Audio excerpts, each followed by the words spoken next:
हाय बच्चों, कैसे हो? तो आज हम स्टार्ट करेंगे एनसीईआरटी के एक्सरसाइज 4.3 के क्वेश्चंस और उनको सॉल्व करना देखेंगे, जो हमारे क्वाड्रेटिक इक्वेशन के एक्सरसाइज 4.3 के एनसीईआरटी के क्वेश्चंस है। ठीक है, चलो देखते हैं फर्स्ट क्वेश्चन। तो फर्स्ट क्वेश्चन हमें बोल रहा है कि find the nature of roots of the following quadratic equations और if the real root exist find them. ठीक है, तो हमें पहले नेचर ऑफ रूट निकालना है क्वाड्रेटिक इक्वेशन का। तो हमारी फर्स्ट इक्वेशन दी है 2x² माइनस 3x प्लस 5। ठीक है, तो नेचर ऑफ रूट के लिए क्या हमें निकालना होता था? यस, बिल्कुल राइट, डिस्क्रिमिनेंट। ठीक है, हमें डिस्क्रिमिनेंट जो हमारा d होता था वो फाइंड आउट करना है। तो d क्या होता था? d equal to b² minus 4ac होता था। तो इस क्वाड्रेटिक इक्वेशन में एक बार लिख लेते हैं। a कितना है? 2, b कितना है? -3 और c कितना है? 5। ठीक है, ये इनपुट हमने लिख लिया। तो अब हम d की वैल्यू निकालते हैं। तो b² मतलब -3 का होल स्क्वायर -4 इंटू a 2 है इंटू c 5 है। तो -3 का होल स्क्वायर होता है +9 -4 2 जा 8 और 8 इंटू 5 होता है 40। तो d कितना आ गया मेरा? -31। ठीक है, तो अगर मुझे रियल रूट निकालने हैं, रियल रूट एग्जिस्ट करते हैं, तो d क्या होना चाहिए? d should be greater than या इक्वल टू 0। लेकिन इस केस में d क्या आ रहा है हमारा? Less than 0। क्यों? क्योंकि हमारा d आ रहा है -31 जो कि लेस देन 0 होता है। तो इस केस में नेचर ऑफ रूट क्या हुआ? इमेजिनरी या अनरियल। ठीक है, इमेजिनरी रूट्स हैं इस इक्वेशन के। तो इसका मतलब हुआ कि रियल रूट एग्जिस्ट नहीं करते, नो रियल रूट। तो अभी इसका हम रूट फाइंड आउट नहीं करेंगे। तो चलो नेक्स्ट क्वेश्चन की तरफ बढ़ते हैं। इसमें हमें फाइंड आउट करना है, हमारी क्वाड्रेटिक इक्वेशन ये दी हुई है 3x² माइनस 4√3x प्लस 4। एक बार फिर लिख लेते हैं। a क्या हुआ? 3 इस केस में, b क्या हुआ? -4√3 और c क्या हुआ मेरे पास? 4। तो आओ चलो पहले देखते हैं कि रूट्स रियल है कि नहीं। तो मैं d निकालता हूँ। d फिर से फॉर्मूला लिखता हूँ, b² माइनस 4a इंटू सी। मतलब b² क्या है मेरा? 4√3 का होल स्क्वायर माइनस 4, a क्या है? 3 और c क्या है? 4। ठीक है, इसकी वैल्यू हम निकालते हैं।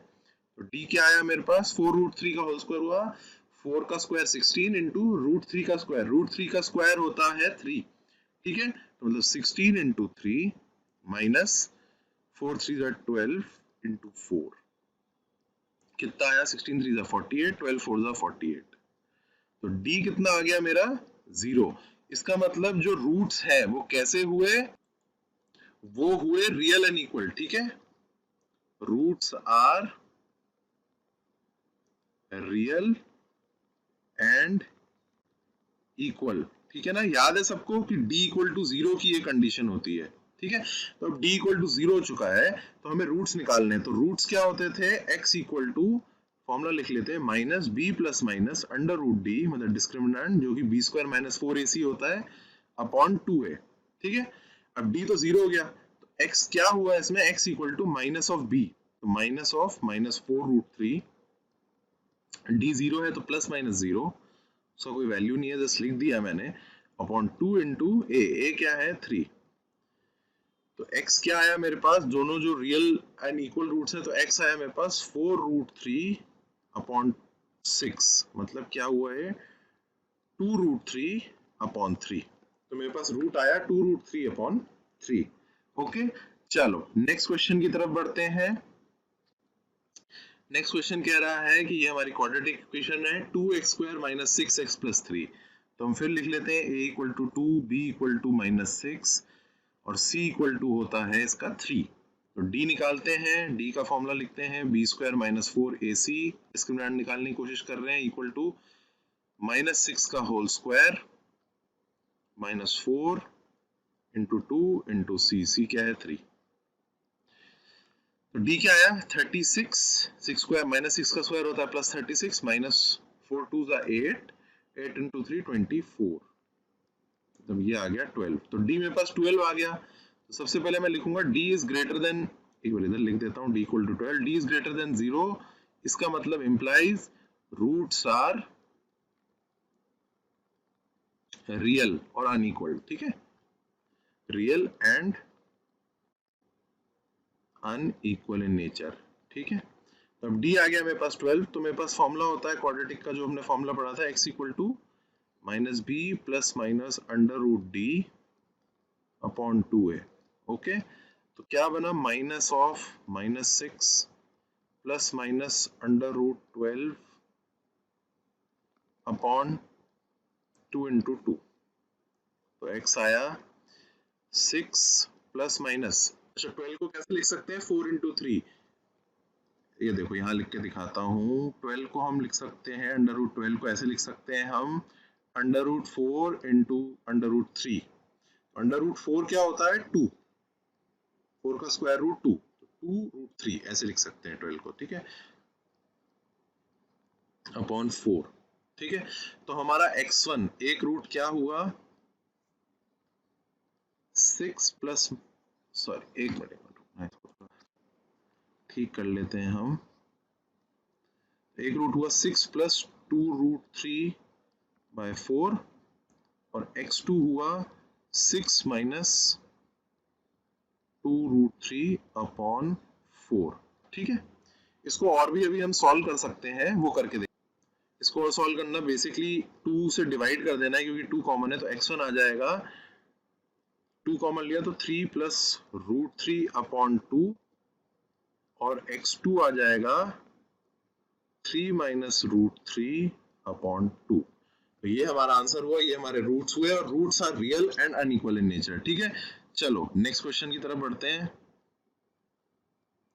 तो नेक्स्ट क्वेश्चन कह रहा है कि find the values of k for which the following quadratic equation have two equal roots. ठीक है, रियल तो होंगे, तो इक्वल रूट्स की क्या कंडीशन होती थी, हमें पता है कि d should be equal to 0। ठीक है, इसी कंडीशन को लेके हमें आगे सॉल्व करना है अब। ओके, तो इस इक्वेशन में a क्या हो गया मेरा 2, b क्या हो गया k, c क्या हो गया मेरे पास 3। ठीक है, इस इक्वेशन को हमें यूज करके सॉल्व करना है, तो हमें लिखना है b square minus 4ac should be equal to 0, b equal to 0। ठीक है, ताकि इक्वल रूट्स हमें मिल पाए। तो b क्या है k, तो k square minus 4 into 2 into 3, तो k स्क्वायर माइनस 24, हाँ, k square minus 24 should be equal to 0, मतलब k is equal to, k square is equal to 24, k is equal to plus minus root 24। ठीक है, ये कैसे आया plus minus, इसको ऐसे देख लो, ऐसे लिख सकते हैं हम, k minus under root 24 a square minus b square, तो a plus b a minus b। ठीक है, और k प्लस रूट 24, इधर से ही ये बना k equal to plus minus root 24। इसको और कैसे लिख सकते हैं, k equal to plus minus, अभी मैंने बताया था, रूट 24 को हम लिख सकते हैं 2 रूट 6। ठीक है, 6 4 जो 24, देखो रूट 6 इंटू 4, तो अंडर रूट 4 होता है 2, तो इसलिए 2 बाहर आ गया और 6 अंदर रह गया अंडर रूट में, तो इसको लिख दिया k equal to plus minus 2 root 6। Okay, इसका मतलब हुआ k की क्या क्या वैल्यूज हुई, k should be equal to 2 root 6 और k should be equal to minus 2 root 6। अगर k इन दो वैल्यू में से कोई भी एक वैल्यू ले लेता है तो हमारे पास इस इक्वेशन में इक्वल रूट्स आ जाएंगे। तो k का आंसर क्या हुआ, प्लस माइनस दोनों वैल्यू होनी चाहिए, मतलब दोनों में से कोई भी एक हो सकती है। k शुड बी या इक्वल टू प्लस 2 रूट 6 या k should be equal to minus 2 root 6। ठीक है, इजी था, आई होप आप लोग सॉल्व कर रहे होंगे साथ में। चलो नेक्स्ट क्वेश्चन देखते हैं। नेक्स्ट क्वेश्चन कह रहा है कि ये हमारी क्वाड्रेटिक इक्वेशन दी हुई है, इसको पहले हम सॉल्व कर लेते हैं। तो ये हुआ kx square minus 2kx plus 6, इसको ऐसे लिख लेते हैं ताकि हमें abc की वैल्यू क्लियरली दिख जाए क्या है। तो अब इस केस में a क्या हुआ, पहले तो लिख लेते हैं, a इक्वल टू k हुआ, b equal to minus 2k हुआ और c इक्वल टू 6 हुआ। ये हमें वैल्यू पता चल गई और हमें इक्वल रूट्स बनाना है। तो इक्वल रूट्स की कंडीशन क्या है जी, d इक्वल टू 0 होना चाहिए, मतलब b square minus 4ac should be equal to 0। अब b क्या है, माइनस 2k, माइनस 2k का whole square minus 4 into a कितना है k इंटू c कितना है 6, शुड बी इक्वल टू 0। तो माइनस 2k का होल स्क्वायर हुआ 4k स्क्वायर, ठीक है, minus 24k should be equal to 0। तो इसको ऐसे लिख सकते हैं, k कॉमन लिया तो बचा, 4k कॉमन लिया इनफैक्ट, तो बचा k minus 6 is equal to 0। अब देखो इधर इसको सॉल्व करेंगे अगर, तो 1 के आएगा मेरे पास 0, और क्वाड्रेटिक इक्वेशन जैसे है तो 1 के आ जाएगा मेरे पास 0 और 1 के आ जाएगा 6। ठीक है, लेकिन अगर मैंने k इक्वल टू 0 को एक्सेप्ट करा, इसको सही माना, तो इस कारण से देखो क्या हो जाएगा, a इज इक्वल टू 0 हो जाएगा, क्योंकि a इक्वल टू k के बराबर है। और क्वाड्रेटिक इक्वेशन में a 0 हो सकता है? नहीं हो सकता, a should not be equal to 0, तभी वो क्वाड्रेटिक इक्वेशन कहलाएगी। ठीक है, तो हमें क्वाड्रेटिक इक्वेशन का भी ध्यान रखना है, इसलिए k की एक ही वैल्यू सही है, जो कि है k is equal to k is equal to 6 ही सही आंसर है। k इक्वल टू 0 नहीं एक्सेप्ट कर सकती, क्यों? क्योंकि उस केस में ये जो क्वाड्रेटिक इक्वेशन है ये पूरा 0 हो जाएगा, a इक्वल टू 0 हो जाएगा, और क्वाड्रेटिक इक्वेशन को वैलिड रहने के लिए a 0 नहीं हो सकता। ठीक है, तो ये बेसिक्स भी हमें ध्यान रखने हैं साथ साथ में क्वेश्चन करते हुए। ऐसे रैंडम अगर आंसर आ जाए तो उसको एक्सेप्ट नहीं करना है, थोड़ा सा चेक करना है कि क्वेश्चन में क्या दिया है, क्या बेसिक कंडीशंस हमें फुलफिल हो रही है कि नहीं। ठीक है, तो जैसे अच्छा क्वेश्चन था, इसको ध्यान रखिएगा, फिर से रिवाइज करना, इस क्वेश्चन को फिर से प्रैक्टिस करना, और इसी टाइप के कुछ क्वेश्चन और ढूंढने की कोशिश करना ताकि आप उन्हें सॉल्व कर पाओ। ठीक है, तो फाइनल आंसर इस क्वेश्चन का क्या है, k should be equal to 6, तभी हमें रियल रूट्स इस क्वाड्रेटिक इक्वेशन के इक्वल रूट्स मिल पाएंगे। ओके, चलो नेक्स्ट क्वेश्चन की तरफ बढ़ते हैं। ये क्वेश्चन कह रहा है कि is it possible to design a rectangular mango grove whose length is twice its breadth and area is 800 metre square. ठीक है, तो कोई मैंगो का फार्म है मान लो, तो उसकी अगर लेंथ L है और ब्रेड्थ B है, तो ये कह रहा है कि length is twice its breadth. तो हमें पहले ये फाइंड आउट करना है कि क्या ये पॉसिबल है, और अगर उसका एरिया 800 मीटर स्क्वायर है तो ऐसा कुछ चीज पॉसिबल है कि नहीं है। तो चलो देखते हैं कि एरिया क्या होता है। एक रेक्टेंगुलर का आपको पता ही होगा, एरिया होता है लेंथ इनटू ब्रेड्थ। ठीक है, तो लेंथ हो गई 2b, एक मिनट, लेंथ हो गई 2b, 2b into b is equal to 800 metre square, मतलब 2b square is equal to 800, तो b square is equal to 400। 400 तो b क्या हुआ, इधर से प्लस लिखेंगे, माइनस नहीं लिखेंगे, क्योंकि लेंथ ये मतलब ब्रेड्थ जो कि लेंथ के फॉर्म में, वो माइनस नहीं हो सकती, तो ब्रेड्थ होगी अंडर रूट ऑफ 400। तो b क्या आया 20 मीटर, मतलब हाँ ये पॉसिबल है, क्योंकि ब्रेड्थ हमारी एक रियल नंबर आ रही है 20 मीटर। ठीक है, तो इस केस में फिर लेंथ क्या हुआ 2 इंटू ब्रेड्थ, मतलब 2 इंटू 20 मतलब 40 मीटर।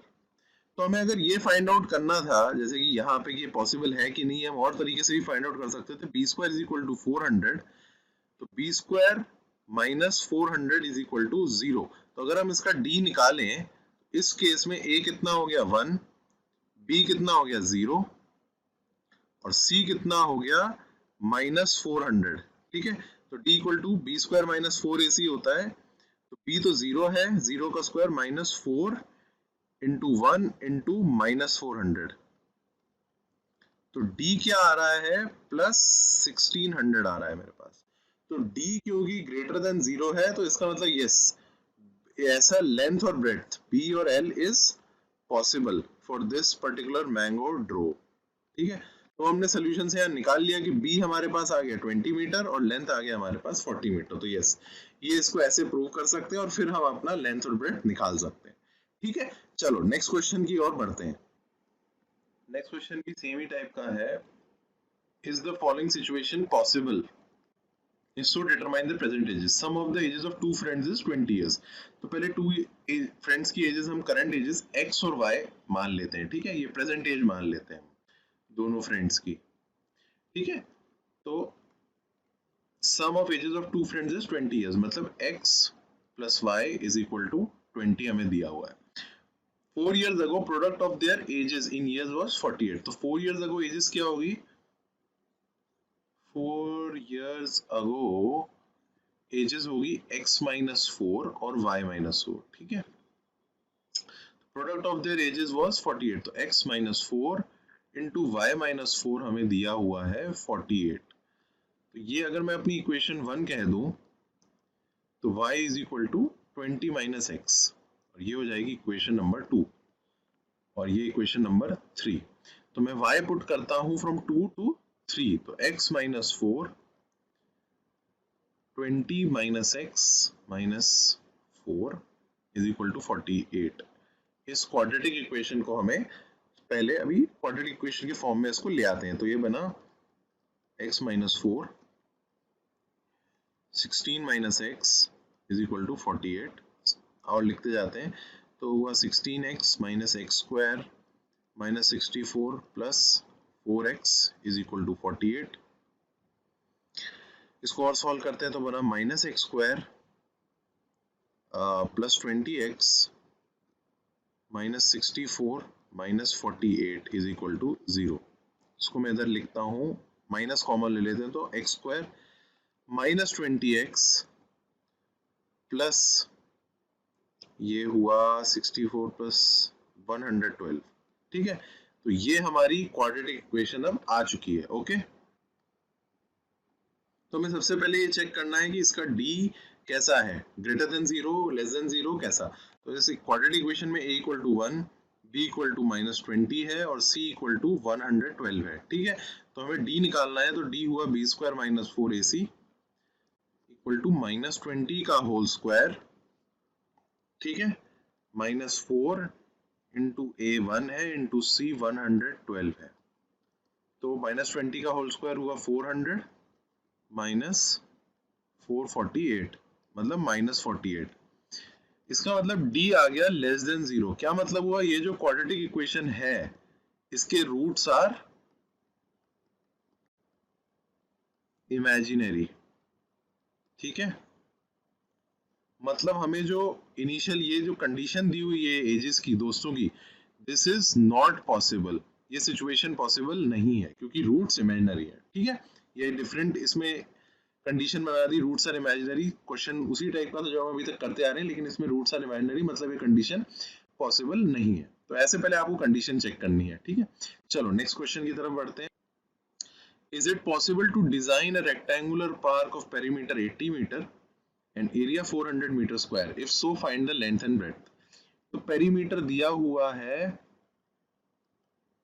80 मीटर। ठीक है, ये हमारा रेक्टेंगुलर पार्क हम मान लेते हैं, लेंथ L ब्रेड्थ B।